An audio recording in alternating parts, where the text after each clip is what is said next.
Let us pray in the name of the Father, and of the Son, and of the Holy Spirit. Amen.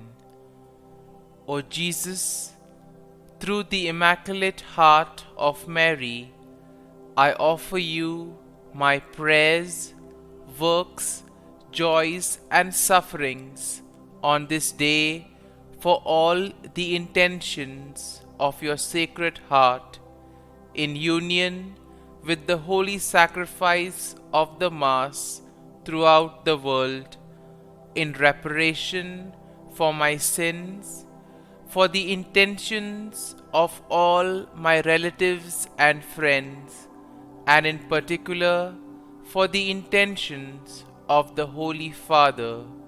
Amen. Let us pray for the intentions of the Holy Father for the month of December. For persons with disabilities, we pray that people living with disabilities may be at the center of attention in society, and that institutions may offer inclusive programs which value their active participation. Our Father, who art in heaven, hallowed be thy name. Thy kingdom come, thy will be done, on earth as it is in heaven. Give us this day our daily bread, and forgive us our trespasses, as we forgive those who trespass against us. And lead us not into temptation, but deliver us from evil. Amen. Hail Mary, full of grace, the Lord is with you. Blessed are you amongst women, and blessed is the fruit of thy womb, Jesus. Holy Mary, Mother of God, pray for us sinners, now and at the hour of our death. Amen. Glory be to the Father, and to the Son, and to the Holy Spirit, as it was in the beginning, is now, and ever shall be, world without end. Amen. My dear friends, the Word of God welcomes us this morning. And as we begin this day, let us begin by spending time with the Lord. As we have decided to welcome this day in the presence of the Lord, let us begin by thanking Him for all that He has done for us, all the blessings that He has bestowed on us, and most importantly, for all the graces, for all the favors that He has given us right from our birth till now. On many occasions, we see that because we are caught up with so many other activities, because of our busy schedule, we don't pay attention to these small details that are there in our lives. Very often, these graces, these blessings, which are so important in our lives, are kept aside. And therefore, today, as we begin today's morning prayer, we ask the Lord to give us the grace so that we may be able to appreciate the good things that He has done for us. And therefore, it is appropriate that we begin today's prayer by thanking the Lord for all that He has done for us. First and foremost, we thank the Lord for the gift of life, for giving us talents, abilities, and various opportunities in our lives. We also thank the Lord for the gift of our family members, friends, relatives, near and dear ones, and all those who play a very important role in our lives. Now we see that there are so many people who have been instrumental in our lives in so many ways. These people have dedicated their time and effort, and thus they have shaped and helped us become who we are. And therefore we thank the Lord for their presence in our lives, and we also ask the Lord to bless them so that they may be able to have the fullness of life. We also thank the Lord for the gift of this day, yet another day that we have been given, to make good use of our talents, of our abilities, and more importantly, to make a difference not only in our lives, but also in the lives of those around us. We also thank the Lord for the various opportunities that He has given us. Opportunities to put our talents, to put our abilities to use. And at the same time, opportunities to help others make a difference in their lives. Lord, we also want to thank You for all the experiences that You have given us. Some of these experiences may be really good. We may want to cherish these experiences. But there may be other experiences which may be bitter, which may be harsh. Nonetheless, these bitter experiences may have taught us a lot in life. These are the experiences that have made us stronger. And therefore, Lord, we thank You for giving us these experiences, for making us better individuals, for making us stronger, and thus for preparing us to face the challenges in life. And therefore, my dear friends, as we participate in this morning prayer, let us ask the Lord for this grace that we may be able to radiate His presence to the world around us, that we may be able to become messengers of peace, joy, and love, spreading His message of goodness, spreading His message of peace and love to the world around us. And therefore, let us ask the Lord to accompany us in whatever we do today, so that every action, every word may radiate His love, peace, and joy. My dear friends, let us now reflect and meditate on Psalm 59. As usual, we shall take a look at the general overview of the psalm, and then we shall take a look at the psalm in detail. Now, when we look at Psalm 59, we see that the psalm is a psalm of lament that is attributed to David. And this was probably written during a time when Saul had sent men to watch David's house in order to kill him. And therefore, the psalm can be divided into 4 main sections. First, we see that a plea for deliverance from enemies. David's plea to be delivered from his enemies, which we will find in verses 1 to 5. In the second part, we see a description of wickedness and violence of the enemies, and this we can see in verses 6 to 7. Then in verses 8 to 10, we have a declaration of trust in God's protection. And finally, in verses 11 to 17, we see a song of praise and confidence of God's deliverance. Confidence that God will deliver him from all his enemies. And therefore, overall, when we take a look at the psalm, we see that Psalm 59 will reflect David's plea for deliverance from his enemies and his trust in God's protection. The psalm also acknowledges the wickedness and violence of the enemies, and at the same time, it will also emphasize the faithfulness and the strength of God. Now, the psalm serves as a reminder of the importance of seeking refuge in God during the time of trouble, and therefore expressing trust that God will deliver his people from all difficulties in life.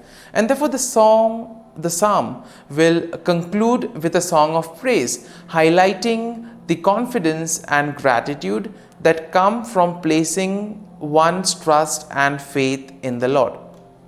Now, when you take a look at the psalm in detail, we see that in the first section of the psalm, David pleads for deliverance from his enemies, and therefore he implores God to deliver him from those who seek his life. Here we see that David will use vivid imagery in order to describe the intensity of the threat that he faces. Now, David will portray his enemies as fierce dogs who howl and prowl around the city. As we have already seen that The background of this psalm is how Saul sends his men in order to watch over David. And therefore, probably here we can see that the fear or the anger, the grief, the sorrow that is probably there in David. And this is what prevents him in order to live a fulfilled life, because he's already been watched, he's always being surrounded. And therefore, he uses very strong language, crude language, in other words, giving examples like fierce dogs who are ready to attack him at any time. And at the same time, we see that David will also express his innocence and his trust in God's protection. And in this way, he also pleads to God for God's intervention. Now, when we look at today's world, we also see that it's not very easy in order to practice one's own beliefs, etc. And there may be various factors for this. Sometimes we ourselves could feel as if we are being watched, as if we are being tormented by others. And in those moments, we can have confidence in the Lord that just as David was able to face and put his trust in the Lord, he was able to face his enemies, and thus he was fully confident that the Lord would be there, guide him and protect him. This is the level of confidence, this is the level of trust that all of us are called to have. Now, in the second section of the psalm, we see that David describes the wickedness and violence of his enemies. Now, David portrays them as arrogant and insolent, speaking lies and cursing with their mouths. And therefore, David laments that their deceitful and malicious actions are in a way emphasizing their own violent nature. And David also says that the actions of the wicked are in a way demonstrating their lack of fear or regard for God. And therefore, these are the people who basically feel that they are their own masters, that they don't require anybody else. They don't fear the Lord. And therefore, we see that David, in a way, describes their wickedness, describes their malicious intent. Now, moving on to the third section of the psalm, we see that David declares his trust in God's protection. He affirms that God is his strength and his fortress, that God is a refuge in times of trouble. And it is here we see that David expresses his confidence that God will go before him and he will comfort himself. God will comfort David by confronting his enemies. And it is here we see that David acknowledges that God is his defense and that God's steadfast love will meet him in the morning. So much faith and trust David has in the Lord. And in the final section, we see that David offers a song of praise and confidence in God's deliverance. David expresses his faith in God's power, and he also declares that he will sing of God's strength and mercy. In other words, David says that he will praise the Lord for all that the Lord has done for him. Now, David acknowledges that God is his refuge and his stronghold, and he praises God for his faithfulness and deliverance. He affirms that he will trust in God and he will give thanks to him. And therefore, my dear friends, as we reflect on this psalm, we see that we can also apply it to our daily life situations. When we too are overwhelmed, when there is a lot of fear, when we are filled with grief, when we feel that we are being watched over, let this psalm help us. Let this psalm console us. Let this psalm help us to place our faith and trust in the Lord, especially during those difficult moments. And therefore, my dear friends, as we have reflected and meditated on this psalm, let us now close our eyes at this morning hour and let us thank the Lord. Let us praise the Lord. Let us glorify the Lord. Loving Father, you have given us this time in the morning. You have been gracious to us. You have given us your Son, our Lord Jesus Christ, who has cleansed us from our sin. He has taken away all our sins and He has given us a new life. Lord, we thank You for giving us the Holy Spirit. And therefore, Lord, we ask You to bless us and protect us at every step of the way. Be our guiding force. Be there to always show us the way. And for all this, Lord, we thank You, we praise You, and we glorify You. You have protected us and You have guarded us through the night. You have given us this time to spend with You. You have woken us up this morning and You have given us good health of mind and body. And for all this, Lord, for Your love, for Your mercy, for Your generosity, we thank You and we praise You, O Lord. You are a merciful God. You have blessed us in so many ways. As we reflect on our blessings, as we reflect on all the good things that have happened to us, as we reflect on our experiences, Lord, we want to thank You. We want to praise You for making us better individuals. And now, my dear friends, let us spend a few moments in silence and let us reflect on the psalm. Let us see what touched us. Could be a word, could be a phrase, or could be a sentence or a thought. Remain with that and allow the psalm to take root in you, so that ultimately your words, your actions will radiate the love, peace, and joy of Christ to the world around.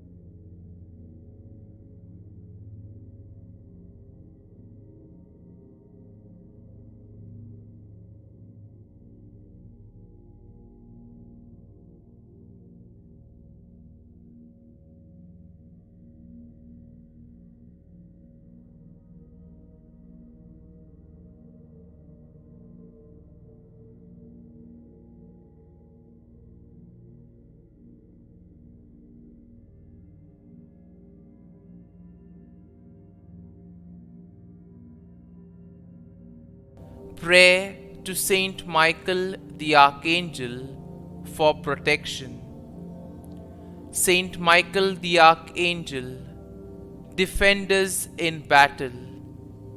Be our defense against the wickedness and snares of the devil. May God rebuke him, we humbly pray. And do Thou, O Prince of the heavenly hosts, by the power of God, thrust into hell Satan and all the evil spirits who prowl about the world, seeking the ruin of souls. Amen. Act of Adoration. O Sacrament most holy, O Sacrament divine, all praise and all thanksgiving be every moment Thine. Saint Gertrude Prayer for souls in purgatory. Eternal Father, I offer Thee the most precious blood of Thy divine Son, Jesus, in union with the masses said throughout the world today, for all the holy souls in purgatory, for sinners everywhere, for sinners in the universal church, those in my own home and within my family. Amen. May the divine assistance remain always with us, and may the souls of the faithful departed through the mercy of God rest in peace. Amen. Glory be to the Father, and to the Son, and to the Holy Spirit, as it was in the beginning, is now, and ever shall be, world without end. Amen.